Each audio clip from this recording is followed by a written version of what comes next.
Hello Wanderers, welcome to Sandusky, Ohio. Whether you're arriving, departing, or just exploring nearby, consider this your complete guide to Sandusky's Amtrak Station.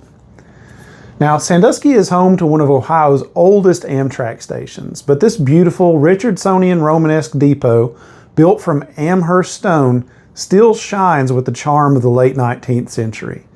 The station is located at 1200 North Depot Street in Sandusky, and it's located in Sandusky proper, but it's definitely not waterfront or what you might consider downtown. It's about 1.5 miles from the core downtown area that's next to Jackson Pier. Though the station is impressive and the architecture is worth admiring, this is still an unstaffed station. The doors are on controlled locks and should open to allow entrance into the climate-controlled building 30 minutes prior to arrivals. Other visitors have also noted that you can call to gain entry to the station if you arrive earlier. We weren't able to get in when we visited, but according to the Amtrak website, there are public restrooms available in there, but no Wi-Fi, ticketing, or baggage services. If you're departing from Sandusky, you'll find plenty of easily accessible parking directly in front of the station, with ADA parking a little closer to the platform. Sandusky Station is served by 2 different long-distance Amtrak trains, the Lakeshore Limited and the Floridian. Both trains run daily in each direction, but the stops are late at night or early morning, so prepare yourself for that.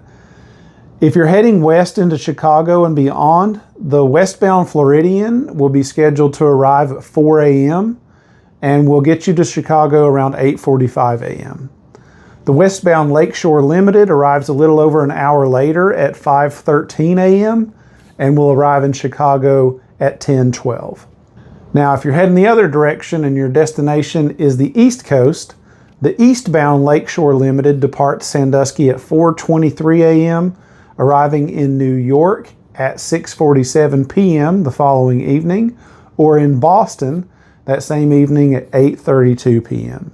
The eastbound Floridian will depart Sandusky Station at 12:40 a.m., arriving in Washington, D.C. around 1:10 the following afternoon, or you can choose to stay on the train and enjoy it all the way down to Miami, Florida, or anywhere in between. If you're disembarking here in Sandusky, like most late night stops in this part of the country, your biggest concern is going to be transportation. The good news is that Sandusky is a decent sized town with reliable rideshare services, so Uber and Lyft are always going to be a solid option for you, especially in the tourist season. The Sandusky station is also served by 3 different bus systems: Greyhound, Go Bus, and the Sandusky Transit System. Now, stops and schedules for all of these services can vary day to day, so be sure to check online for ticketing and other information. And the City of Sandusky website can be really helpful here with links to all these services and other transit information. Finally, there are multiple taxi services around Sandusky. For Amtrak travelers, the best option is probably going to be the AM/PM 24/7 taxi service, which the name should tell you would be available 24/7 when you get in on those late night trains. If you're staying for a bit and you want your own wheels to get around, there is an Enterprise Rent-A-Car just 2.5 miles east of the Sandusky station, and that's located at 1807 Cleveland Road West. So you can get over there, get your wheels, and explore the area because there is plenty to see.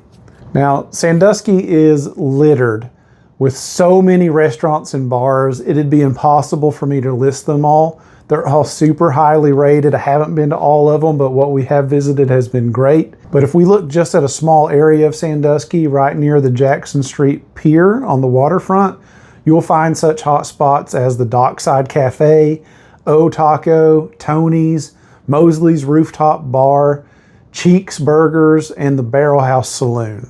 If you're looking for a great breakfast option, you'll find the highly rated Wake Up and Waffle, which is a super cute name, right between Market and Water Streets. And then Mr. Smith's Coffee House is right next door to that if you're just looking for some caffeine. There's seriously too many great stops to name, so let me know in the comments what your favorite place in Sandusky is, whether it's to dine or to get a drink. We'd really appreciate it, and I'm sure everybody else would too. Now, Sandusky is a vacation destination. Being so close to the Lake Erie Islands, including the famous roller coaster capital of the world, Cedar Point. And as such, there are dozens of hotels and resort options around town, as well as dozens of Airbnbs. You'll have your pick of the litter, but if I were to recommend a place based on my own taste, it would be to stay in the heart of that downtown waterfront district at the historic Hotel Kilbourne, which is a neat little boutique hotel, really like classy. It's a little bit pricier than some of the chains, but I think it's worth it because from there you'll be able to walk to all these different restaurants and bars I'm talking about. You'll be a few minutes walk from the ferry service right there on the waterfront to go out to the islands and much more. And then if you do want to visit Cedar Point or some of the other attractions, you're just a short car ride away from Cedar Point or the train station. I'll put the link to Hotel Kilbourne's website in the description. If you're interested, you can check it out, see what rooms they have available. As far as things to do while visiting Sandusky, we've named a few, but it will not disappoint. It's home, as I said, to the roller coaster capital of the world, Cedar Point Amusement Park. This is a historic 364-acre park.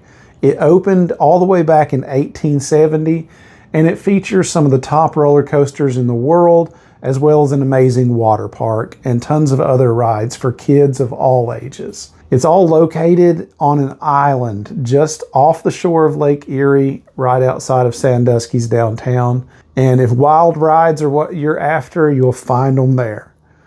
Sandusky is also the primary ferry hub for the most popular Lake Erie islands, including Kelly's Island and Put in Bay. What could be cooler than hopping off a train and then onto a boat to go and visit your destination at a place where there may or may not be cars? So it's super cool to go out there and explore those islands. In addition to those marquee attractions, there are some smaller scale but no less impressive and pleasurable places to spend a few hours, such as the Merry-Go-Round Museum, which we visited during one of our trips and had a great time there learning about the history of Cedar Point and seeing all the carved horses and other animals that they have for the merry-go-rounds. It's really cool. And it's in an old post office, a super historic building, which is just really neat. And yes, there is a live working merry-go-round in there. As you'll see, if you go and check out the history video, we'll probably have a little more footage that I'm sharing there about this. The Merry-Go-Round Museum is within walking distance of that waterfront, and it's definitely worth a stop to check out. So I hope you're feeling both excited and a little more prepared for your visit to Sandusky by rail.